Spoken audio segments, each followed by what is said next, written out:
Hello friends, आज हमारे बीच में एक बच्ची मौजूद है जिसका नाम है श्रेष्ठा। और श्रेष्ठा के फादर भी हमारे बीच में बैठे हुए हैं, रामकृष्ण जी।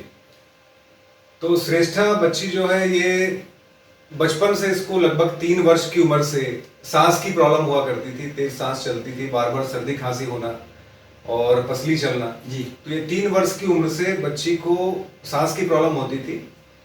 फिर इनके फादर ने बहुत सारी जगह इसका ट्रीटमेंट कराया, बार बार दवाइयाँ देना पड़ती थी, हर महीने 2 महीने में इंजेक्शन लगाना पड़ते थे और बहुत सारी दवाइयाँ चलती थी। उसके बाद भी सांस की प्रॉब्लम बनी रहती थी और बच्ची की लाइफ स्टाइल भी उतनी अच्छी नहीं रही होगी, बिल्कुल सर, है ना। और तुम्हारे दौड़ने भागने में थक जाना, सीढ़ी चढ़ने में थक जाना, तो ये सब समस्याओं का सामना करना पड़ रहा था जी। तो आप मेरे को बताइए कि अभी बच्ची की हालत कैसी है और आपने इसके लिए क्या क्या किया?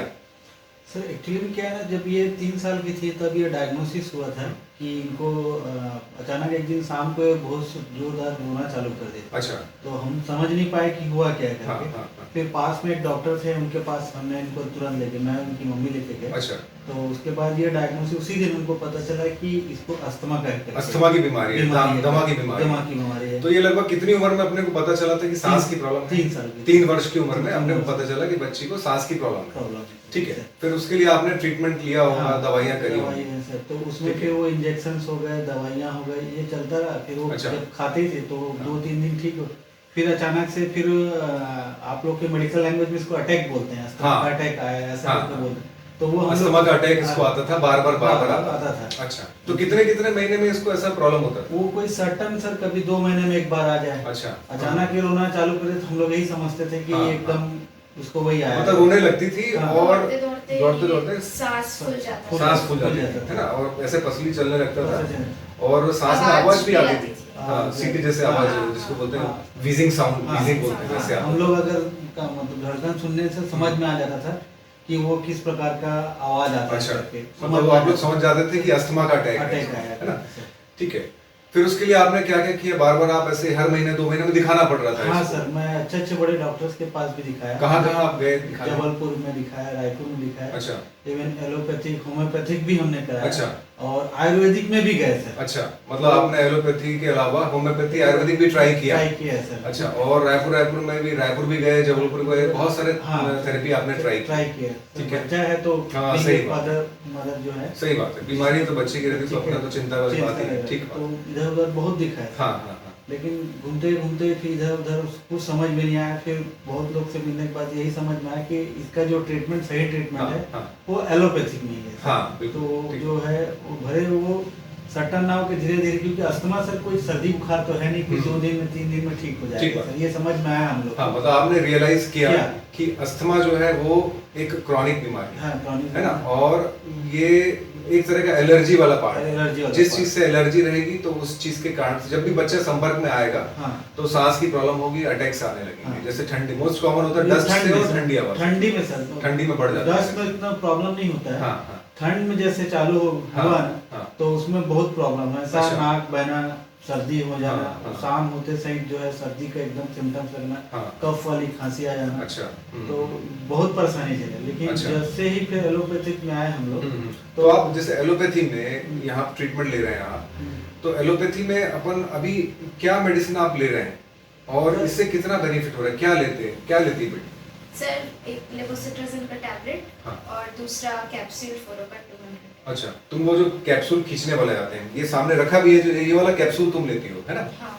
तो ये कैप्सूल को तुम सुबह शाम एक कैप्सूल खींचती हो इसको, है ना? और वो डिवाइस से तुम खींचती हो, और ये वाला डिवाइस तुम्हारा, ये वाला डिवाइस से, है ना, इससे लेती हो तुम। तो तुम मेरे को एक बार ये जरा लेके बताओगे कैसे लेती हो, है ना? मैं तुमको कैप्सूल देता हूँ। ये अपने को एक बार सभी को दिखा भी देंगे कि ये कैप्सूल आप देख सकते हैं। ये कैप्सूल को फंसाया, इसका जो कलर वाला पार्ट रहता है, ये कलर वाला पार्ट ऊपर रहता है और ट्रांसपेरेंट वाला पार्ट ये नीचे रहता है।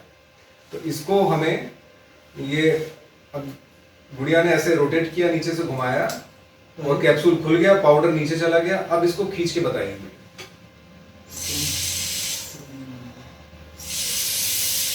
बहुत बढ़िया। तो ये कैप्सूल तुम लेती हो, एक कैप्सूल सुबह खींचती हो और एक कैप्सूल शाम को खींचती हो, ठीक है। तो ये कैप्सूल लेने से आपको लग रहा है कि कोई साइड इफेक्ट होता है क्या इससे? आपको लग रहा है, महसूस हो रहा है? सर इसको लेने के बाद से तो बच्ची जो है रिकवर किए हैं सर। अब वो परेशानी नहीं है कि रात को ही उठ के कभी रो रही है, हाँ। या शाम को कोई अटैक शब्द हम लोग भूल चुके हैं सर। लगभग कितने साल से इसको अटैक नहीं आया आपके नॉलेज में? एक अंदाज मेरे को बताइए। अब तो बोल ही नहीं पाएंगे सर। अच्छा, फिर भी एक अंदाज, मतलब कि जैसे अभी ये कितने साल की होगी गुड़िया? 14 ईयर्स की होगी। हाँ, तो पिछले जैसे अपन मान लो 3 साल में डायग्नोसिस हुआ था अस्थमा का जी, तो कितनी समय से ये अपन ट्रीटमेंट लिया प्रॉपरली तो सब सही चल रहा है? लगभग पिछले कितने वर्ष से? 7-8 साल हो गया। 7-8 साल से एक बार भी अस्थमा का अटैक नहीं आया? सर।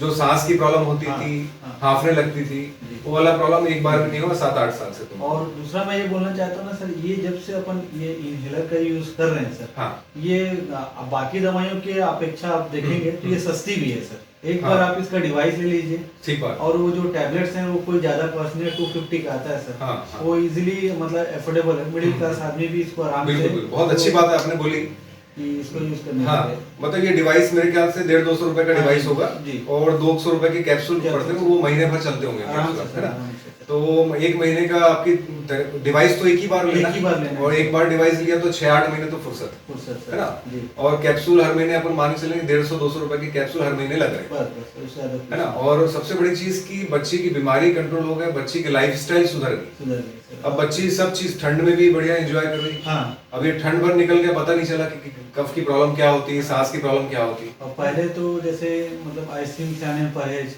हाँ, हाँ। बच्चे को कोई गुपचुप खाना है उसमें परहेज, हाँ, हाँ, हाँ। खट्टी चीजें नहीं खिलाना है, हाँ, ये हाँ। सारी दिक्कतों का सामना करना पड़ता तो है। अभी आइसक्रीम वगैरह खा पाती है? हाँ, गर्मी अच्छा। में आराम से खिलाते हैं सर। मतलब आइसक्रीम खाने से तुमको सांस की प्रॉब्लम नहीं होती है ना, खांसी ऐसी भी नहीं आती और एकदम सांस बढ़ने वाला प्रॉब्लम भी नहीं होता। कर्ड भी खा लेती है। कर्ड भी खा लेती हाँ, है। हाँ। तो पिछले लगभग 7 वर्ष से कोई कोई ये सब ठंडा वंडा सब खा रही है, उसके बाद भी कोई समस्या नहीं हो रही है? जनरली ये होता है कि सर मैं देखा हूँ कि ना मतलब अस्थमा ऐसा जैसे कोई बीमारी पता चलता है तो मदर फादर हो गए, जो बच्चा तो समझेगा नहीं कि उसको क्या हुआ है, ठीक बात। मदर फादर सॉफ्ट हो जाते हैं और वो छुपाने लगते हैं कि हाँ, नहीं बताएंगे कि हमारे बच्चे को ये बिल्कुल सही बोल रहे है हैं, ना। हाँ। जबकि मेरा ये व्यक्तिगत ये मानना है, इसको छुपाने की कोई आवश्यकता हाँ, नहीं ठीक है। बात। ये हो सकता है किसी को, भगवान ने सबको बनाया, किसी को हाँ, कोई भी हो अस्थमा सकता किसी को भी हो सकता है है, ना। सही तो बात। चूंकि अब हमारे पास ये अपॉर्चुनिटी है हाँ। कि ये सारी दवाइयाँ अपने पास हाँ। है, इनहेलर अपने पास है, हाँ। तो बिल्कुल मैं सबको ही सजेस्ट करूंगा कि इसका यूज करना चाहिए। अगर आप बच्चा मतलब लोगों के मन में ये भ्रम रहता है हाँ। कि ये दवाई लेने से कहीं आदत तो नहीं पड़ आदत जाती? कुछ नहीं है सर, कुछ आदत है ही नहीं, कुछ नहीं। ये तो अब एक तरह का ट्रीटमेंट है, अपन जो दवाई देने का एक तरीका है तरीका है। ना? और जो बार बार सांस की प्रॉब्लम हो रही है, हर महीने अपने को जो इंजेक्शन लगवाना पड़ रहा है, बार बार दवाइयाँ खाना पड़ रही हैं, उससे तो ये वाला इलाज ज्यादा अच्छा है। ज्यादा अच्छा है और लाइफस्टाइल बढ़िया, सबसे बड़ी चीज। हाँ। और जो चीज पहले परहेज करना पड़ रही थी, अब परहेज अब वो कोई परहेज की जरूरत नहीं पड़ रही है। तो जैसा आपने देखा, रामकृष्ण ने बताया कि बच्ची को जब से इनहेलर चालू करे हैं, कैप्सूल्स बच्ची खींचती है ये वाली डिवाइस से, तो बहुत सारी डिवाइस और भी आती है, एक डिवाइस ये भी आता है और कैप्सूल्स रहते हैं। तो डॉक्टर की सलाह पर हम ये कैप्सूल्स लेना है हमें।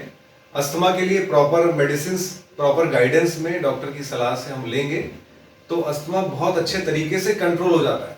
और एक उदाहरण हमारे सामने है, एकदम स्वस्थ बच्ची, अस्थमा का अटैक 7 ईयर्स, लास्ट 7 ईयर से एक बार भी अस्थमा का अटैक नहीं आया है। जब से इसने ये कैप्सूल्स रोटाकैप्स चालू करे हैं तब से सांस की प्रॉब्लम, अस्थमा के अटैक से एक बार भी नहीं आया है। और बच्ची एकदम स्वस्थ है, ठंडी चीजें एंजॉय करती है, बढ़िया लाइफस्टाइल बढ़िया रहता है। तो इन सब चीजों से, दवाइयों से डरने की जरूरत नहीं है। और ये नशे की दवाइयां नहीं है। अपन सोचते हैं कि भाई इसका एडिक्शन हो जाएगा, आदत पड़ जाएगी। भाई कोई नशा थोड़ी, ये तो दवाई देने का एक माध्यम है कि फेफड़े में बीमारी है तो वहीं दवाई जाना चाहिए जहां पर अपने को जरूरत है दवाई की। भाई आप गोली खाएंगे तो गोली पहले पेट में जाएगी, पूरे ब्लड में जाएगा, लीवर में जाएगा, गुर्दे में जाएगा, ब्रेन में जाएगा, सब जगह जाएगा और लंग्स में जाएगा। तो जहां पर जरूरत नहीं है दवाई वहां भी पहुंच रही है जी। अपने को दवाई की जरूरत कहां पर है? लंग्स में, फेफड़े में, जहां बीमारी है। तो ये डिवाइस से दवाई वहीं पहुंचती है जहां पर उसकी जरूरत है ना। तो दवाई का डोज भी एकदम कम हो जाता है। जो खाने वाली दवाई रहती है वो मिलीग्राम में रहती है और ये जो कैप्सूल्स रहते हैं ये माइक्रोग्राम में रहते हैं। माइक्रोग्राम मतलब 1 मिलीग्राम का 1000वां हिस्सा। तो जो अपन गोली खाते हैं, दवाई खाते हैं, उसका 1000वां पार्ट दवाई देना पड़ती है कैप्सूल के माध्यम से या पफ के माध्यम से। ये पफ भी यूज करते हैं सभी। छोटे बच्चों में पफ देना पड़ता है क्योंकि वो अच्छे से कैप्सूल खींच नहीं पाएंगे। तो पफ ये स्पेसर डिवाइस में ऐसे फंसा के इस तरफ से एक मास्क लगता है, ये मास्क लगा के फिर बच्चों को ऐसे मास्क लगा के ये दिया जाता है। तो जब छोटे बच्चे रहते हैं तो उनको मास्क और ये डिवाइस के माध्यम से ये पफ देना पड़ता है, और बड़े बच्चों को हम कैप्सूल्स सजेस्ट करते हैं जिससे वो आसानी से खींच पाए। छोटे बच्चों में ये रहता है कि वो आसानी से खींचना उनके लिए संभव नहीं रहता है, इसलिए ये डिवाइस का इस्तेमाल करते हैं। इसको शेक करना है, इनहेलर को ऐसे लगाना है इसको, और आपको मैं बच्चे में बताता हूँ, ऐसे फिक्स करेंगे इसको और इसको फिर दबाना है, और उस बच्ची सांस लेगी, छोड़ेगी, सांस लेगी। कम से कम हमें 15 से 20 तक गिनना है। उतनी ब्रेथ होने के बाद में फिर हम इसको हटा सकते हैं।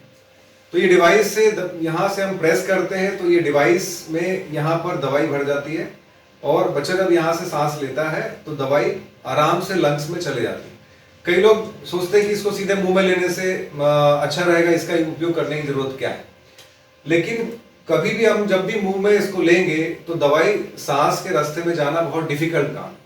कोऑर्डिनेट करना कि भाई हम सांस भी लें और दवा भी दें इसको, तो दवाई सांस नली में जाए बहुत मुश्किल है, क्योंकि अपन प्रेस करेंगे तो पूरा मुंह के अंदर दवाई यहीं पर रुक जाएगा, सांस में नहीं जा पाएगा। तो ये डिवाइस से हम दवाई को आराम से सांस की नली में, लंग्स में भेज सकते हैं।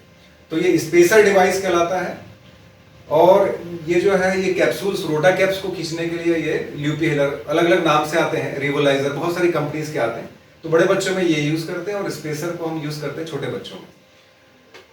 तो इस वीडियो के माध्यम से हम ये मैसेज पहुंचाना चाहते हैं कि अस्थमा के मरीजों को बिल्कुल भी घबराने की जरूरत नहीं है। डॉक्टर से प्रॉपर गाइडेंस के थ्रू ये इन दवाइयों का इस्तेमाल करें। अस्थमा बहुत अच्छे तरीके से कंट्रोल हो जाता है और सारी लाइफस्टाइल बच्चे की एकदम नॉर्मल बच्चों जैसी हो जाती है। बिल्कुल। और बहुत सारी मुसीबतों से हमारा छुटकारा मिल जाता है। धन्यवाद। Thank you.